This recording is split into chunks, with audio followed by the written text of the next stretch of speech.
Rest your eyes on cyan surroundings, says Goobin. Goobin wants to change that background color to cyan. I did it. Thank you, kind gentlemen. I'll leave it unread. That way tomorrow I'll know that it's there. And same with yours, Goob, as well.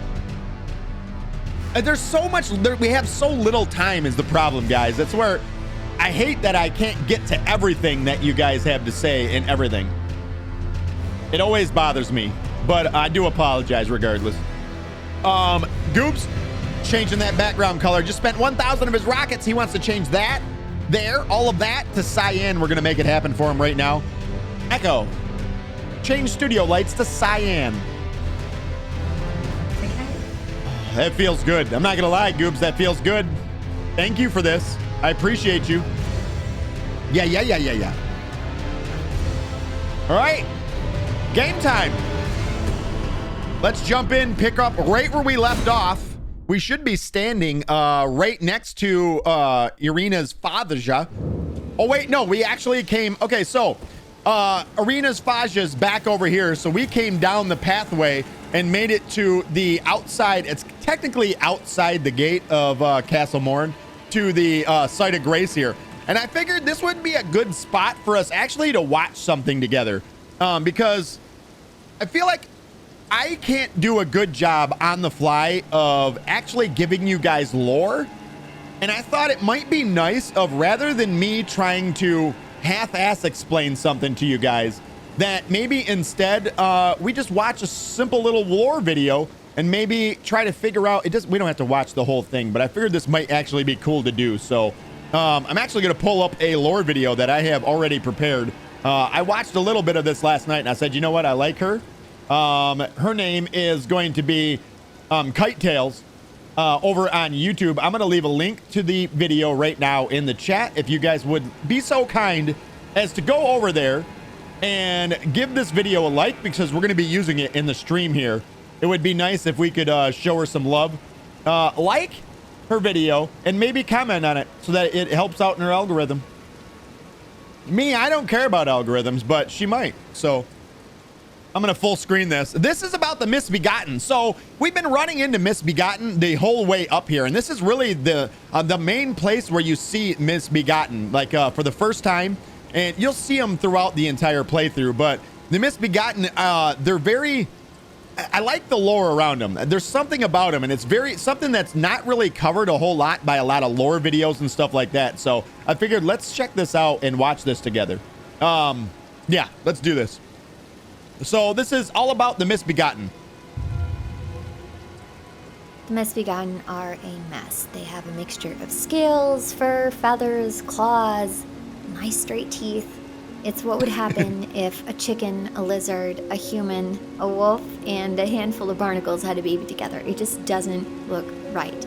And on top of being hideous, they're absolutely reviled in the lands between. They are treated as slaves and worse. It's said that their very existence is punishment for having made contact with the Crucible, which is the primordial form of the Erdtree, meaning the Crucible predated the Erdtree as the original source of life and creation. So there's a good bit of information too, because we've ran into obviously a Crucible Knight. We've read about the Crucible a couple of times, and I guess I never did explain that essentially the Crucible was what the Erdtree is before the Erdtree was the Erdtree, if that makes sense. It's the primordial version of the Erdtree. It was called the Crucible. And you got to think of an Elden Ring, the world, as being a cycle that happens over and over again. And the world that's created, you almost got to look at it as the Elden Ring is always being shattered, is almost the way that in my mind I look at it. And then the way that the Elden Ring is put back together produces the world that we're in right now. So the world that we're in right now was one without death, because that's the way Marika, that's the way she configured. That's the best way to put it. Configured the Elden Ring. And then when somebody brought death into this world and killed the demigods, those being those assassins, the Black Knight assassins that I had told you guys about, it caused the shattering of the ring. So the Crucible is from the age before the Erdtree. It was the Erdtree before the Erdtree was the Erdtree, is the best way to explain it. The Crucible, all life was once blended together, beasts came into being and were blessed with intelligence, some even a greater intelligence than was known to man. But as the Erdtree flourished under the reign of Queen Marika and the new religion of the Golden Order was established, it became the only belief system permitted. The theocracy of the Erdtree and the Golden Order pushed out all other beliefs and practices and established a new system based on grace. Any beings that seemed to have a connection to the Crucible were now labeled as impure, cursed, graceless, damned to a life of abuse, torture, and death. We see this with the Omen, the Albinaurics, and the Misbegotten. The Omen and the Misbegotten both feature seemingly out-of-place characteristics, but it's these very features that are described as aspects of the Crucible. The Crucible talisman feature different kinds of traits, feathers, bony knots, and scales, and are described as a vestige of the Crucible of primordial life. Born partially of devolution, it was considered a signifier of the divine in ancient times, but is now increasingly disdained as an impurity as civilization has advanced. In the aspects of the Crucible incantations, we see horns. We already have the tail. We got the tail, but you can definitely see, if you guys will remember yesterday when we killed one of the Misbegotten, we actually got one of its teeth, and you can see bears a striking resemblance to the teeth of the Misbegotten. Hail and breath. And these are all described as a manifestation of the Erdtree's primal vital energies, an aspect of the primordial crucible. Seeing as how the Omen and the Misbegotten both have aspects of the primordial crucible, it's likely that eons ago, under the reign of the ancient dragons being the epitome of horns, tail, and breath, the Omen and Misbegotten might have been heralded in the highest regard, even called divine. But this is knowledge that's long been gone since the establishment of the Erdtree. No other competing belief systems are permitted under Marika's reign, and anything that's a reminder of the original primordial crucible that predated the conception of the Erdtree would be seen as competition to the Golden Order. So the Omen and the Misbegotten had to be kept in check. So this is so much like our actual history. You know, the winner tells the stories, right? It's so basically what it comes down to is these Misbegotten, they could have been literally anything in the time of the Crucible. Now they're so disdained because they represent just that, the Crucible, that which came before the Erdtree. We've sort of like you almost got to look at it as the people of this world now, they disdain them because it represents, it opposes their beliefs.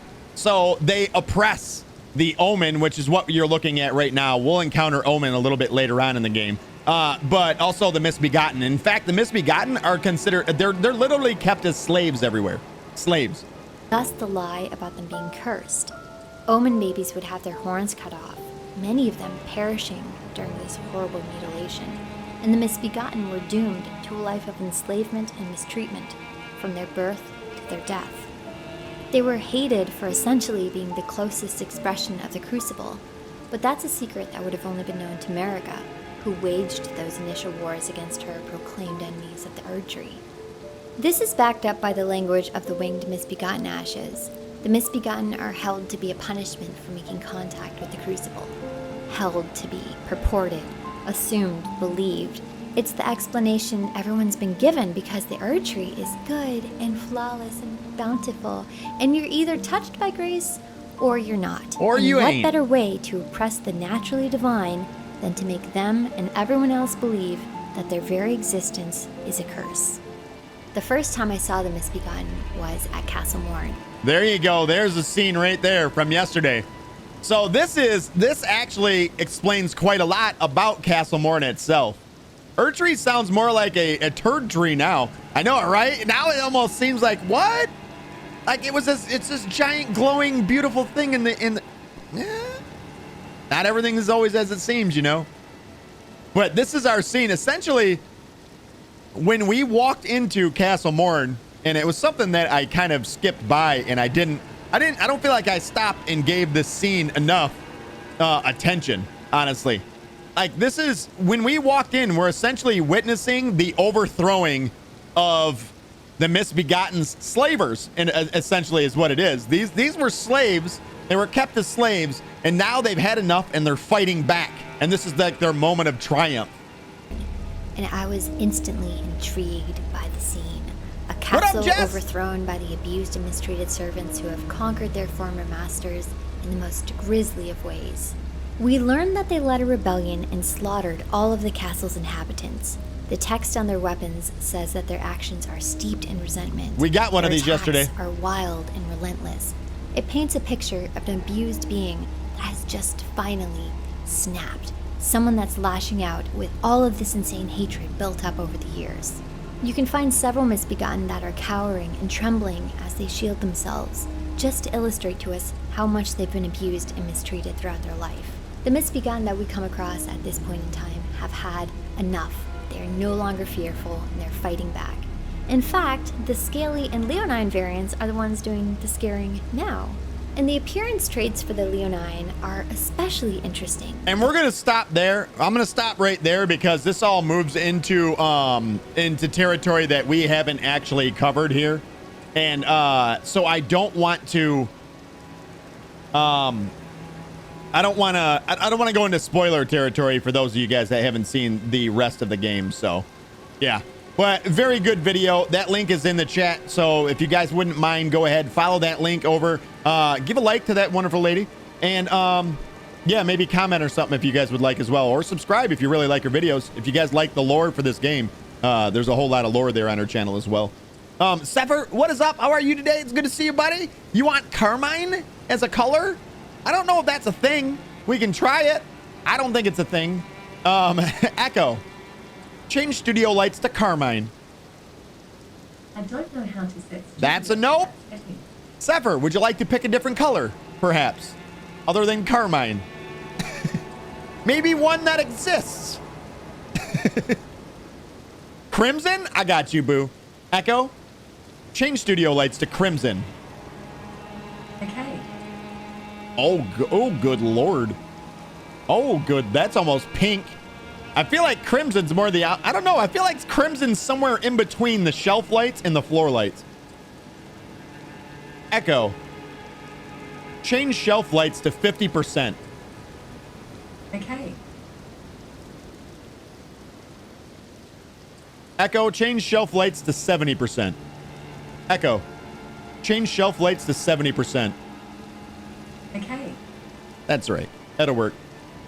Now it's not so washed out, but still, yeah. There you go, Sever. Hopefully you love it and everything that it represents. Jess says, I'm up to nothing much, just relaxing before another night of volleyball. Volleyball night! It's time for some volleyball. I almost played on mouse and keyboard, yo. I almost played on... Holy shit. Somebody get this guy... Wake him up. Can't... play on mouse and keyboard? Are you insane? What is the Ash of War that we have on this? Repeating thrust? I'm down for that. All right, so now heading from that up there, we're going to start making our way down, and you guys can immediately see way down below kind of where we're heading. But if we come down here, you kind of have some choices. You can jump across and go down in through there. You can sort of jump down in through here. The best way to do it is to come this way. And if you drop right here, there is an item for you to grab. And it's another stone sword key. So we got all of our stone sword keys back that we actually used for the one dungeon that we did the other day. We're going to drop all the rest of the way down now. And so this is actually the misbegotten she was speaking of that actually are cowering, almost letting you know how much they went through. These things, we don't need to fuck with them, but these we're going to have to kill. Give it 4 good whacks and send them home. We got a jumper. All right, and in here, I do believe there's another item.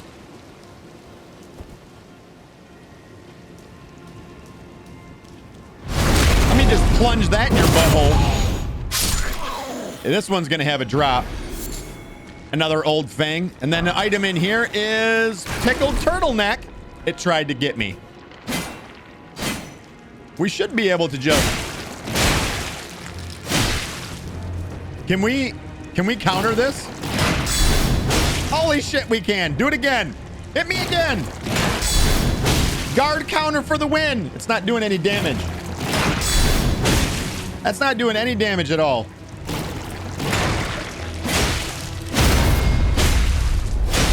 Holy, you should take more damage.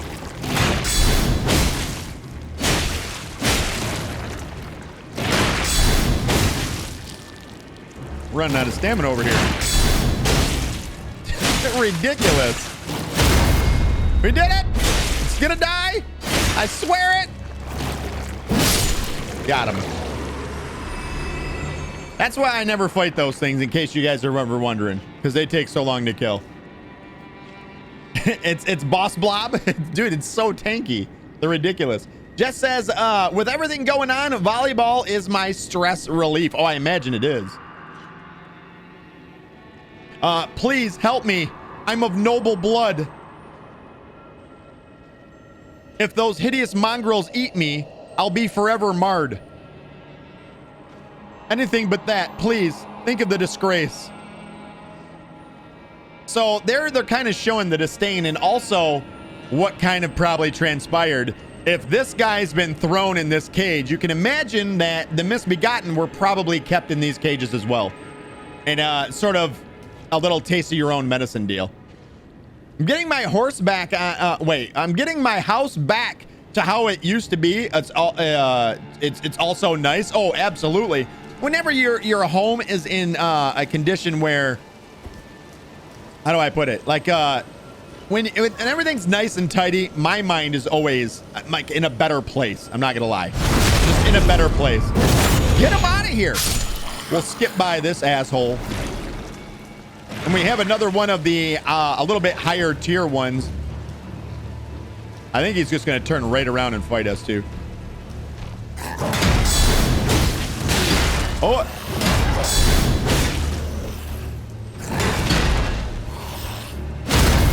I figured we'd get a knockdown. I'm glad he did. I would have died right there if I didn't. Oh, he's going to get back up after that?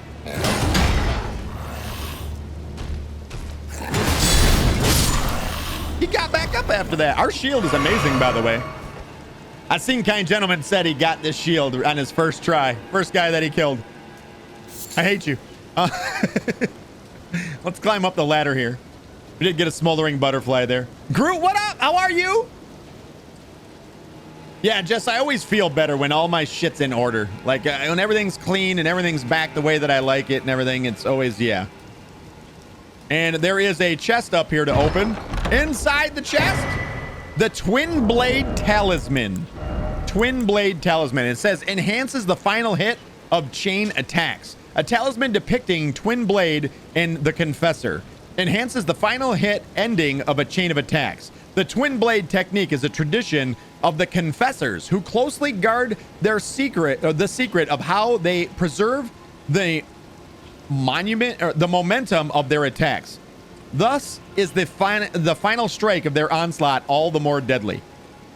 So obviously in a talisman or in a twin blade, this would be a huge talisman to use. Also, anytime you are using the like a full 3-hit combo or something like that for an attack, because all attacks do have combos to them. Now you can't really tell. So that third one, you almost can't do an attack after it. It's like you have a break. That last one would do more damage. Honestly, I don't think I've ever used that talisman. I don't think I ever have. All right, and from here, we're actually going to be rolling off the side onto this. And down below us, you can already hear it. There is a scarab, a teardrop scarab down here. If you do end up using up some of your drinks like we have, it might be wise to give the old plunge attack on them and get back your drinks. We're back up to 5 drinks now. So we never sat down at that bonfire, by the way. We probably should have done that. And there's an item over here. It is going to be a tarnished golden flower. I believe we've already read about these, but let's make sure. Tarnished golden flower. Yeah, we've already read about them. We'll do it again. A large flower that blooms facing the Erdtree. Found near minor Erdtrees. Though wilted and faded, it still retains holy essence. Aww. Aww. Down below us. Not below us. Not blow us. Blow us. What's in the box? I'm sorry, Sever. I didn't do it either, did I? Dexy says down below us. Did you say blow us? That's not what I said. We're going to jump over here now. Make sure you jump. You can't just walk off of it and make that jump. And we're going to start making our way down. Eventually, we're going to come to this right here. We can go ahead and jump down onto it. You can see that there is an item right on this little deal here. It's a smithing stone too. And if we hit it just right, and you can see there is a bunch of mice down here. Well, one that we can see. Okay, that...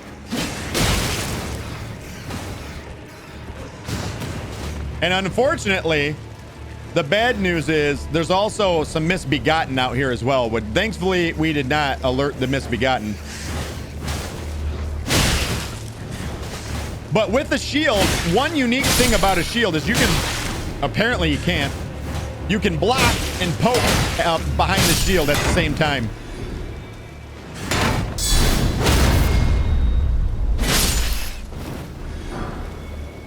So we did end up using up another drink there, but doesn't matter because we got a sight of grace right here. Groot says, hey, Kai gentlemen, and how the hell are you, Rockitsauce? I'm all right, man. I'm all right.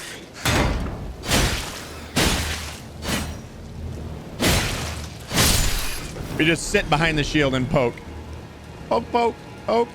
I suppose there's an item in here, yeah. Let's go backstab this fella. Ever heard of walk-ons? What are you referring to, Groot? I have heard of walk-ons. We got ourselves a whip! We talking about football? Walk-ons? College walk-ons? I know them. A leather whip, not originally used for combat, but as an instrument of pain. So you can already imagine what I've told you guys and what you guys have learned about the Misbegotten. Probably what this whip was actually used for.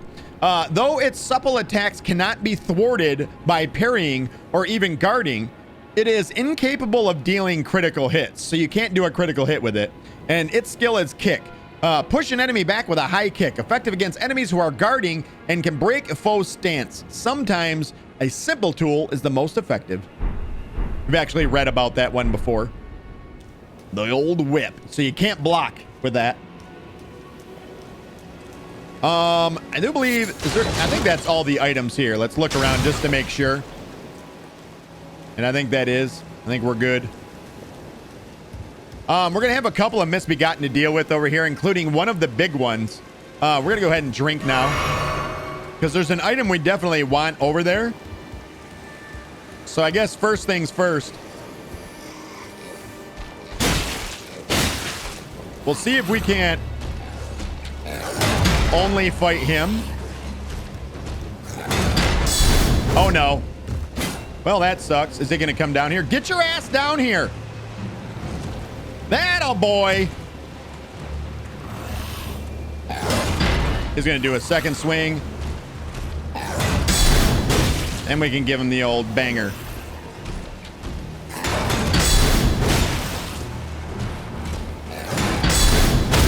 There's the knockdown.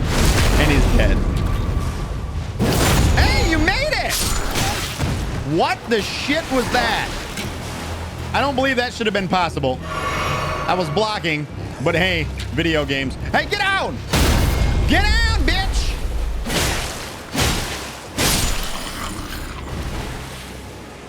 That felt good. Walk-Ons is a restaurant chain in the South. Drew Brees is one of the co-founders. I do know of it, actually, now that you said it like that. Yeah, that's why I was like, what are you referring to? There is an item around the back here, though. We might as well grab it while we're here. A somber smithing stone 1. Used to upgrade special weapons. And since we're down here, you know what? We'll go up and we'll go grab the other item up top first. And yes, kind gentlemen, the last 5 days have went well. Let's take this. Throwing daggers. We might be able to use those. Those might be good for something, right? Now, we've used up 2 drinks. It might be wise before we go into the boss fight, which is definitely going to be behind the old boss fog over there. and going to be a somewhat of a difficult enemy to defeat. We might not have too big of issues with him, but we should probably sit down and drink. But before we do, there is an item over here. Unfortunately, we're going to have to contend with that.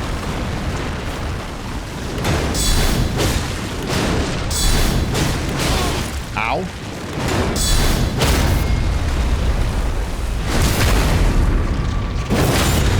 Done! Some more crab eggs. And back here in this little cubby hole, there is an item for us. And it's some more fire arrows. 15 fire arrows for us.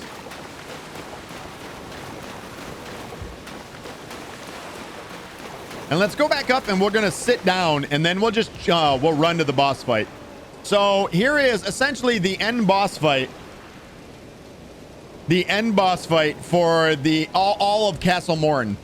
And this one can be a little bit of a bear. I'm not going to lie. It can kind of be.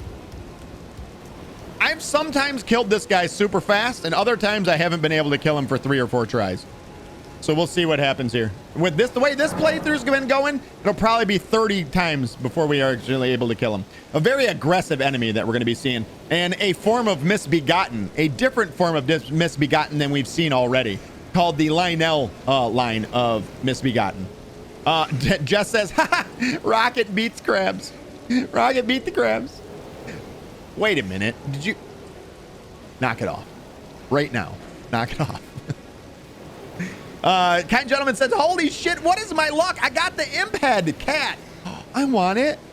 Laughing my ass. It's actually a pretty rare drop. Congratulations, dude. It's like I get whatever you yearn for first try. I didn't yearn for that. I don't yearn for it. I want everything. So obviously you get everything I want.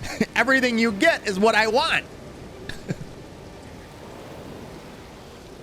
Jess says, LOL, my bad. My mind was in the gutter. Like normal. Like normal. No, I've never beaten the crabs. Wait a minute. That didn't... Forget it. All right, so let's go ahead and do this boss fight. We're just going to come over here and jump down.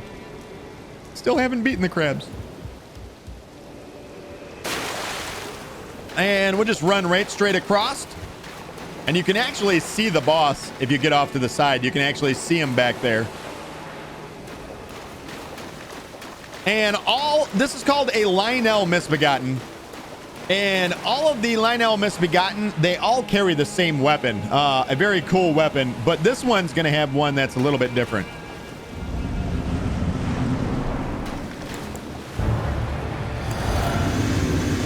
All right, come at me, bro.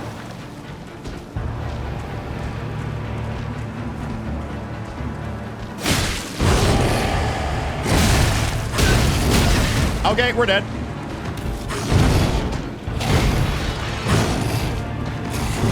This one might not be the best for this. I'm not gonna lie, this might be the worst weapon to use.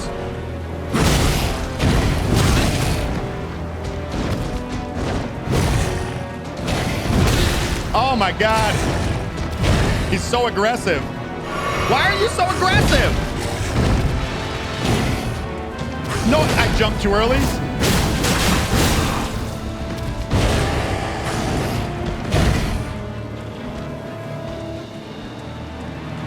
Look at his red eyes. They're so cool looking. I did it again. The delay. Stop delaying.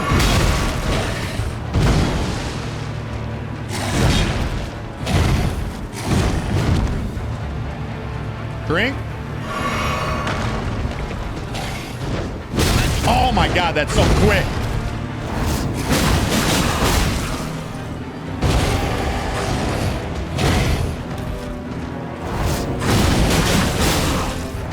We're gonna make use of that move. I don't even think we need that. We don't need that.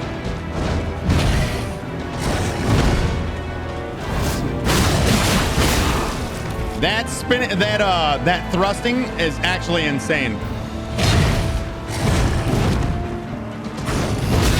Oh, I did not think that got me. I died. He got me mid-hit. Use the whip? Why the hell would I use the whip? I don't want to use the whip. No.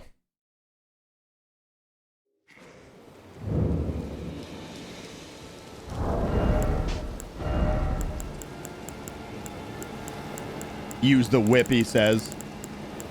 Use the whip. This guy fucking stoned.